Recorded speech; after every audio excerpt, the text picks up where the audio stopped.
but the moisture that is being exhibited in those upper clouds, that's way up in the atmosphere, good 10, 20,000 feet. Here where we stand at ground level, we do have high pressure nearby, and it will scoot overhead, which will mean very little wind force to be felt in the overnight period. So we'll have calm conditions. When the sky is at its clearest, you can get some enhanced cooling. But even those thin clouds won't really interfere all that much with how cool we can get overnight. So average low is in the neighborhood of 50, and I think we'll start there first thing in the morning. Winds will start to swing around as that high moves to the east. We'll get a little more of a south or southwest wind influence by later in the day.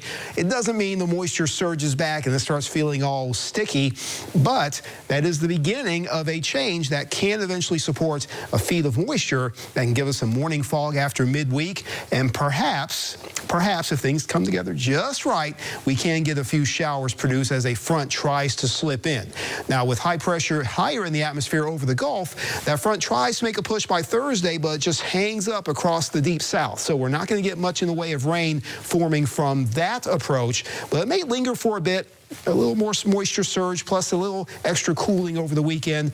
That can be the combination that gives us at least a slight chance. And right now it's just a slight chance, nothing major, nothing drought busting, and nothing that's going to cause a washout for the weekend. But it is something that we'll keep you posted on, and we'll keep you in the know as far as future rain chances go for the end of the week and the weekend. After all, it is still Monday.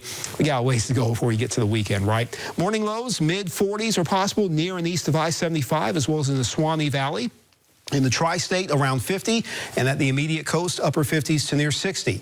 The onshore breeze cooling off beaches, so we'll see 70s and 80-degree readings, while around and north of I-10, good chance to have lower 80s and maybe even a few mid-80s in some cases in the tri-state. So winds for boaters, light and variable through the morning, then more of that south or southeast wind pattern by the afternoon, but the seas will be light, as will the winds up to 8 knots.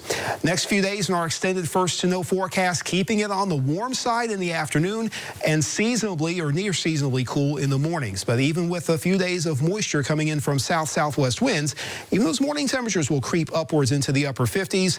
And then with that front hanging around over the weekend, more clouds than sun, but just a few scattered light showers.